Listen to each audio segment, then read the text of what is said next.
Assalamualaikum warahmatullahi wabarakatuh. Saya Diki Nandito. Pada kali ini saya ingin menjelaskan tentang sejarah, pasca panen, dan era gelombang pada kopi.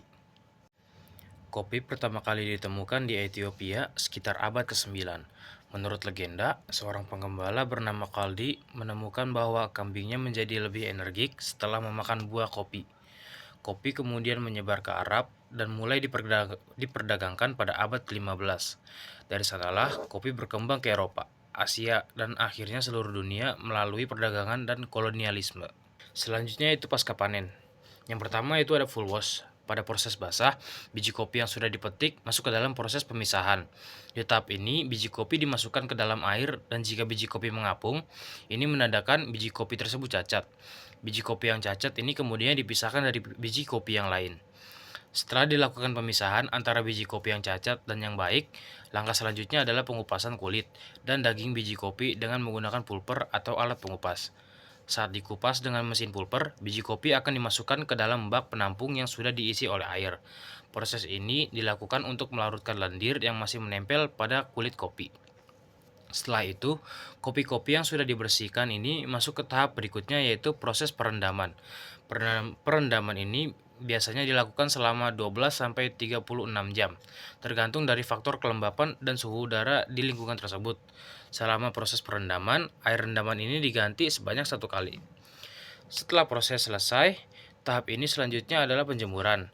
Proses ini dilakukan untuk mengurangi kadar air pada biji kopi agar berada pada rasio 10-12%.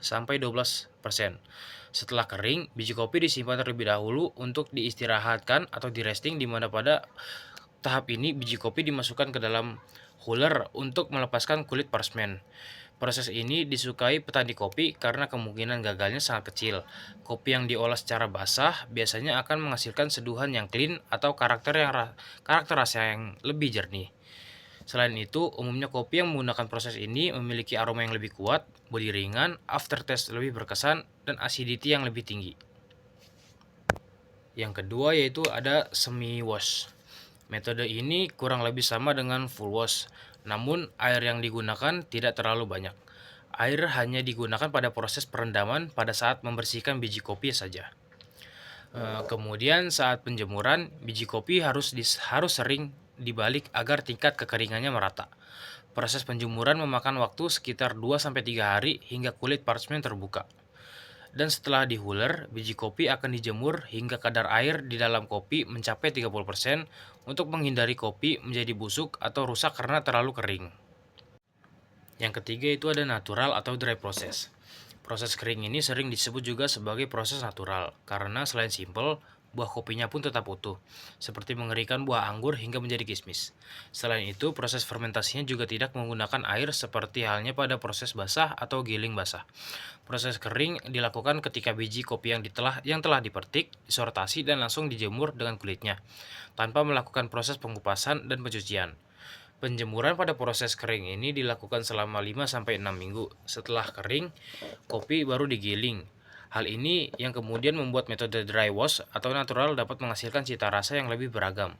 Untuk mendapatkan kopi yang kompleksitas rasa tertentu, dibutuhkan pengawasan yang lebih ketat. Metode ini mengharuskan petani untuk membalik biji kopi secara berkala saat penjemuran. Selain itu, petani pun harus sigap terhadap tantangan cuaca. Kopi pada proses ini rentan sekali terserang jamur karena iklim Indonesia yang sangat lembab. Selanjutnya yaitu honey process. Proses ini hampir mirip dengan proses basah. Namun di tahap ini, lendir pada ceri kopi dihilangkan dengan menggunakan alat pencuci, tanpa melalui proses fermentasi sama sekali. Ceri kopi memiliki 5 lapisan yaitu kulit pulp, lendir mucilage, perkamen parchment, kulit berwarna perak atau chaff, dan biji kopi. Pada proses pulp natural ini, kulit ceri kopi dan lendirnya dibersihkan. Metode ini menggunakan lebih sedikit air dibandingkan proses basah atau giling basah, sehingga terkadang proses ini disebut juga sebagai proses setengah kering atau semi dry. Karena tidak melalui tahapan fermentasi, kopi yang dihasilkan dari proses ini memiliki konsistensi karakter rasa yang lebih tinggi. Sayangnya, karena tidak ada tahapan fermentasi, Anda akan menemukan rasa yang cenderung hambar. Karena alasan ini, petani kopi pada umumnya menghindari proses penggunaan metode ini pada varietas kopi super premium. Selanjutnya yaitu era gelombang kopi. Yang pertama itu ada first wave. Pada era first wave pada era first wave terjadi saat nenek moyang kita mulai menikmati kopi sebagai kebutuhan mereka.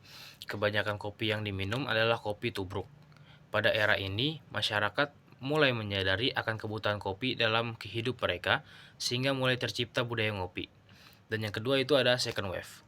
Era second wave ini dimulai pada saat peminum kopi atau penikmat kopi mulai mengkritik kopi instan yang buruk dalam rasa dan kesehatan.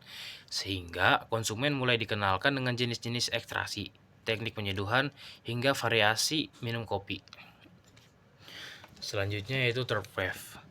Third wave merupakan era yang saat ini sedang kita jalani. Pada era ini, transparansi produk atau informasi mengenai kopi menjadi tolak ukur dalam industri ini. Customer experience dan customer service merupakan bentuk kata kunci untuk mendefinisikan third wave ini. Sekian penjelasan materi dari saya. Wassalamualaikum warahmatullahi wabarakatuh.